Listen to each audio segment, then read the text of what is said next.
What's up, guys? Coach Vassar here. Thank you for joining me with OTF Audio Daily Beats. I appreciate you taking the time to listen to me talk about these workouts. If you're new to them, thank you for coming in. If you find any value in these videos and you want to support me, information is in the description. As always, if you have any feedback or any remarks, please let me know. I am an open book and I appreciate any and all feedback. We're going to be breaking down March 15th, which also on Saturday, which also repeats on Sunday, March 30th. It's a ESP workout.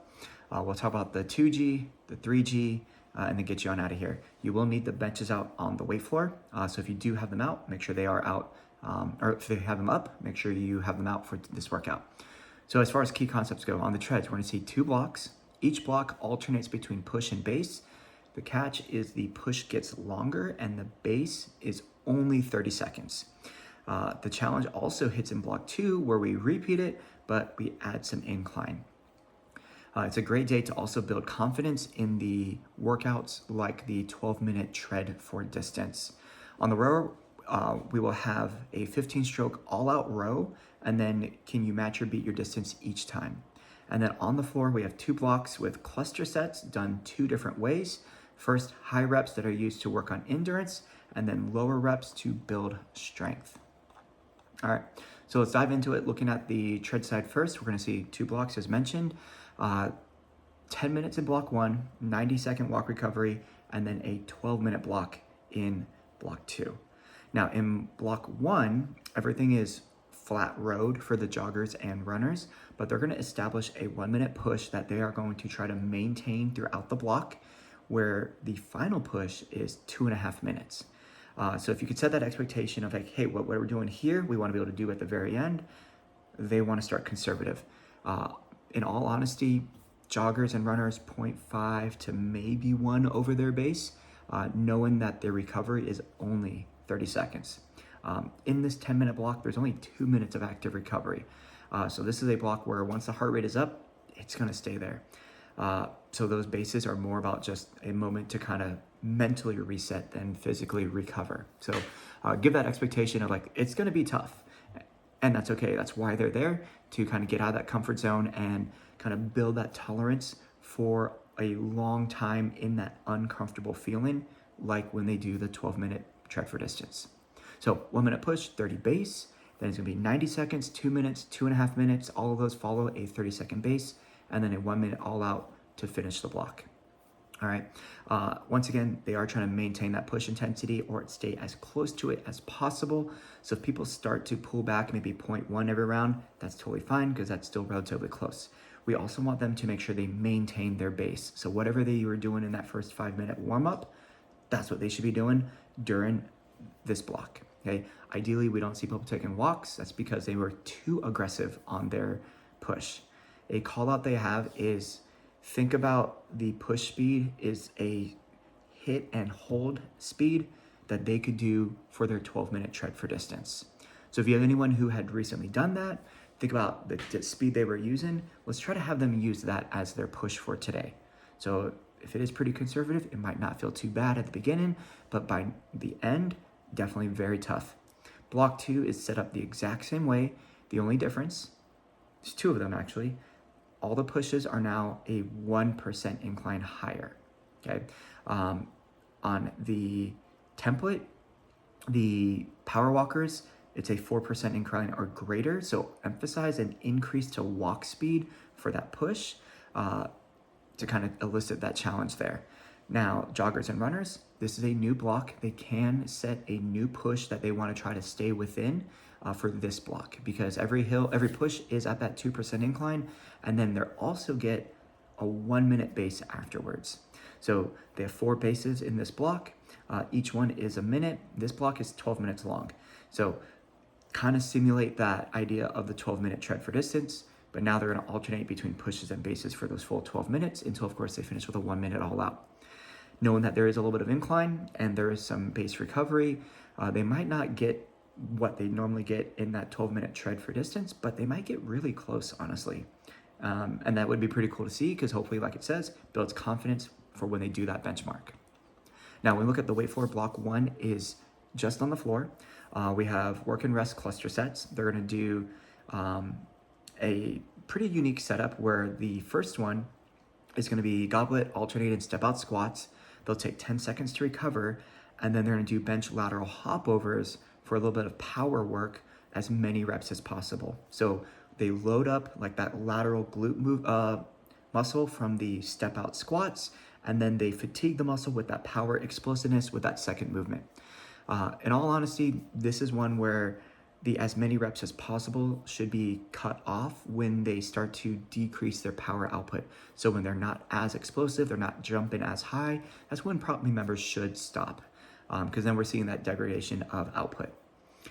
They'll rest as long as they want after that one, and then the neck work and rest cluster is a repeat movement. So 12 reps of a dumbbell high row, 10-second rest, and then rep out as many reps with that same weight.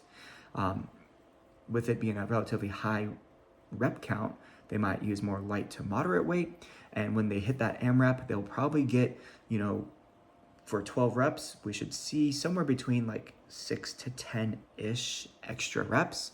If they could only do 1 or 2, that was probably too heavy to begin with.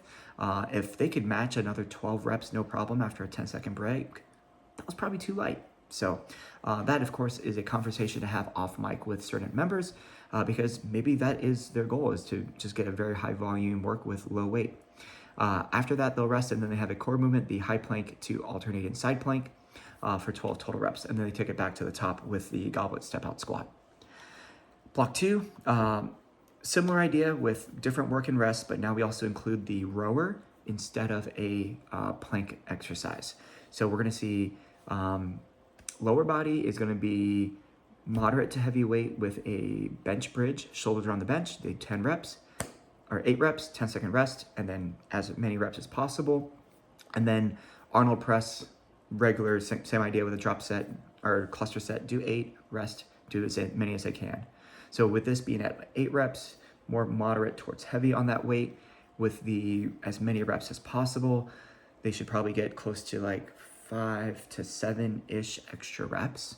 Of course, if they're 4 to 8, cool. But of course, same thing, if they're hitting 8 reps and they could keep going on that as many reps as possible, that opens up discussion for how to challenge them, whether it's with tempo or their weight choice. Okay. After they finish those 2 work and rest, they'll head the rower. It's a 15-stroke all-out row. Now, in the 2G, there is no specific stroke rate that we're looking for. Of course, it's power emphasis since it's an all-out row. But if you look at the 3G, they actually have a couple different stroke rate callouts. So if you wanted to implement that in the 2G, you could. That's kind of your choice. In the 3G, they do mention using a 22 stroke per minute rate and a 26 stroke per minute rate. I would maybe have them somewhere in that range to kind of emphasize some strength with power if you wanted to incorporate that. They'll repeat that one for the 12-minute block, and then it'll be their choice of a finisher of either Arnold presses or a 1-minute all-out row. Now on the 3G side, slight change in setup here. The treads, 1 long block, 14 minutes. Rowers has a long block for 14 minutes, and then the weight floor has 2 blocks. One is 8.5 minutes, the other one is 4.5 minutes, okay? Now, we're looking at the treads. They're gonna start with a buy-in 1-minute push, 1-minute walk recovery, and then whatever they did for that 1-minute push, they wanna maintain that as they repeat the block 2 from the 2G. So 1-minute push at 2% incline, 1-minute base, and then 90 seconds, 2 minutes, 2.5 minutes, followed by those bases afterwards, of course, at incline, and then a 1-minute all out. This is one, once again, first push kind of sets a tone, expectation, how close can they stay to that as they add incline and add time to it as well. Rowers, 1 long block, we're gonna see a 400-meter push row, 26 strokes per minute. They wanna check and remember time. They have the single leg alternating med ball halo, 8 on each side. And then they're gonna repeat that distance, but at a 22 stroke rate. And we want them to stay as close as possible to that row time. Knowing that it is a lower stroke rate, they need to have a higher leg drive to compensate for the patience of the return, okay? Hopefully with that increased leg drive, they are able to keep their split time consistently close to what they were doing during the higher stroke rate. Another way to look at it is with that 26 stroke rate, maybe they're at 5 to 6 on the leg drive. On the 22 stroke rate, closer to 7 to 8 out of 10 on the leg drive. Then on the weight floor, we're going to see the second block done first here. So bridge and Arnold press as their work and rest clusters. And then that will be thrown in with the high plank to side plank from block 1. And then the step out squat and the lateral hop over is what they will complete in block 2. There's a minute transition to set them up for that second block. So definitely be very quick because that is done during one of the 1 minute bases from the treadmills. And then they will rest after the hop over, repeat. The finisher is going to be Arnold presses, but it's an alternated Arnold press. So here, one up, back down, then the other side for a minute straight.